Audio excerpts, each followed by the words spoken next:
Hello friend, my YouTube channel आशी की Hindi story में आप सभी का स्वागत है। आज की कहानी है माँ की सेवा करूं या काम। एक बार किशन नाम का एक आदमी बाज़ार में फल खरीदने के लिए गया तो उसने क्या देखा कि फल की रेहड़ी के पास एक छोटा सा बोर्ड लगा हुआ था और उस पर मोटे अक्षरों से यह लिखा हुआ था कि मेरी बूढ़ी माँ बहुत बीमार है और मुझे ही उनके लिए खाना बनाना पड़ता है और कुछ दिनों से उनकी तबीयत ज़्यादा ख़राब होने की वजह से मुझे ही उन्हें टॉयलेट में भी लेकर जाना पड़ता है और मुझे थोड़ी थोड़ी देर में ही माँ को दवाइयाँ भी देनी पड़ती है। इसलिए अगर आपको जल्दी है तो आप अपनी मर्ज़ी से फलों को तौल लें और इन सभी फलों के रेट साथ ही बोर्ड पर लिखे हुए हैं। और अगर आपको फलों के रेट ज़्यादा लगे तो आपको जो भी सही लगे उतने ही पैसे तराजू के बगल में रखे गत्ते के नीचे रख दें। और अगर आपके पास अभी पैसे नहीं हैं तो आप बाद में भी पैसे दे सकते हैं। और आपको फलों में कुछ कमी नज़र आए तो आप मुझे माफ़ कर दें, मगर मैं आपसे शाम को 7 बजे ही रेहड़ी के पास मिल सकता हूँ। तभी इस बोर्ड को पढ़कर किशन जी की भी आंखें नम हो गई और उसने सोचा कि इस फल वालों से मैं एक बार ज़रूर मिलूँगा। और किशन जी ने कुछ फलों को तौलकर अपने थैले में रख लिया और उसने अपनी जेब से पैसे निकाल कर जब उस गत्ते को उठाया तो वहाँ पर कुछ 200 या 250 रुपए रखे हुए थे। तो उसने भी पैसे उसमें रख कर उस गत्ते को ढक दिया और फिर किशन जी वहाँ से चले गए। और फिर एक दिन किशन जी ने उस फल वाले से मिलने का मन बनाया और वह शाम को ठीक 7 बजे फल की रेहड़ी के पास पहुँच गया।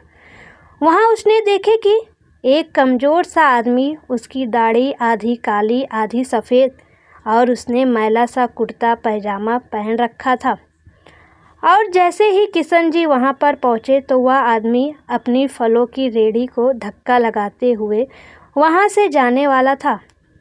तभी उस आदमी ने किशन जी की तरफ मुस्कुराते हुए कहा कि साहब, फल तो ख़त्म हो गए हैं। तो किशन जी ने उसे रोकते हुए कहा कि कोई बात नहीं, मुझे फल नहीं चाहिए, मैं तो सिर्फ आपसे मिलना चाहता हूँ। तभी वह फल वाला हैरान होकर रुक गया और तभी उसने अपने रेहड़ी के नीचे से टेबल निकाला और उसे अपने गमछे से साफ करके उस पर किशन जी को बैठने के लिए कहा। तभी किशन जी ने उस आदमी से कहा, अरे नहीं नहीं, इसकी कोई ज़रूरत नहीं है, मैं तो सिर्फ आपके बारे में कुछ जानना चाहता था। तो फल वाले ने हाथ जोड़कर कहा कि साहब, मेरा नाम सीताराम है। फिर किशन जी ने सीताराम जी से कहा कि सीताराम जी, मेरा नाम किशन, और क्या आप मेरे साथ सामने उस ढाबे पर एक कप चाय पी सकते हैं। तभी वो दोनों चाय पीने सामने ढाबे पर चले गए और चाय भी आ गई।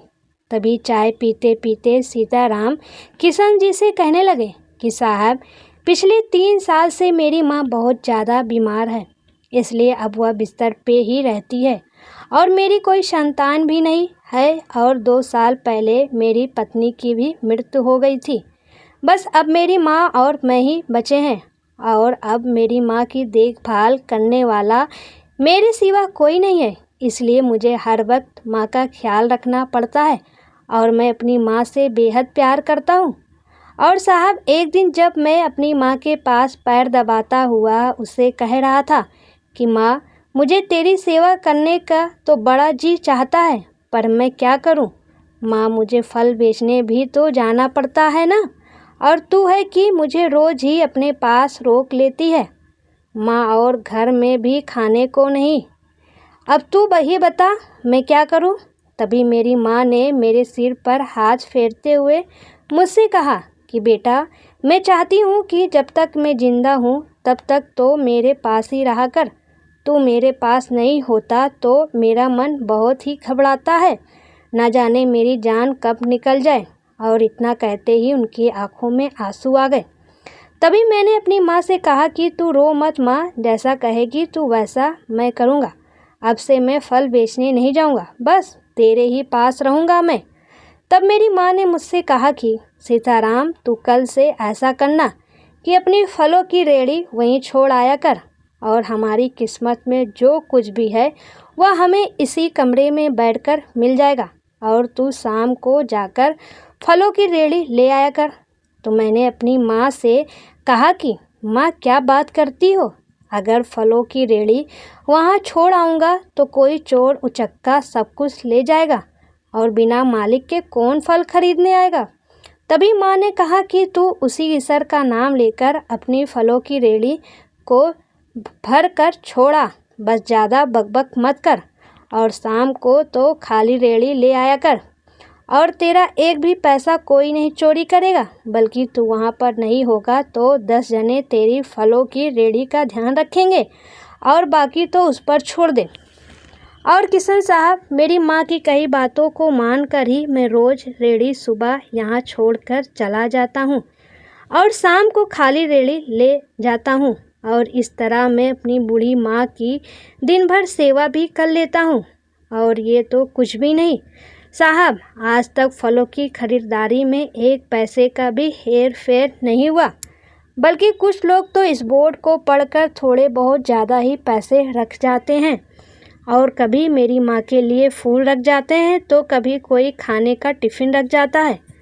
परसों किसी ने अपनी एक छोटी बच्ची के हाथ पुलाव बनाकर शाम को मुझे भिजवा दिया, और कल साहब मुझे कोई डॉक्टर फल ले गया होगा तो उसने मेरे गत्ते के नीचे अपना एक कार्ड और एक फर्जी छोड़ दी, जिसमें लिखा था कि अगर अम्मा जी की तबीयत में सुधार ना आए तो कृपया मुझे इस नंबर पर कॉल कर लेना, मैं आ जाऊंगा। और साहब, इसी तरह करते करते आज 8 महीने निकल गए, कभी कोई किसी बात की कमी नहीं रही, और मेरी माँ की बात बिल्कुल सच हो गई। अगर हम ऊपर वाले पर सच्चे मन से विश्वास करेंगे तो वो हमारा ज़रूर ध्यान रखेगा। और यही नहीं साहब, यहाँ जो लोग मेरे फल खरीदने आते हैं वह भी बहुत अच्छे हैं, उन्होंने भी मेरे दिल से बहुत सहायता की है। पहले मैं सोचता था आज के ज़माने में कोई किसी की ज़रा भी सहायता नहीं करता, मगर साहब अब मैं जान गया हूँ कि आज भी इस दुनिया में बहुत से ऐसे लोग हैं जो दूसरों की सहायता करने के लिए हर वक्त तैयार रहते हैं, और उन सब का मैं दिल से शुक्रिया अदा करता हूँ, और मैं ईश्वर से उनके लिए प्रार्थना करता हूँ कि वो सभी लोग हमेशा खुश रहें और उनके घर में कभी कोई कमी ना हो। सीताराम की ऐसी बातें सुनकर किशन जी के भी आंखों में आंसू आ गए। तभी सीताराम किशन जी से कहता है कि साहब, आपका चाय पिलाने के लिए धन्यवाद, मगर अब मैं चलता हूँ, मेरी माँ मेरी राह देख रही होगी और मुझे उनके लिए खाना भी बनाना है।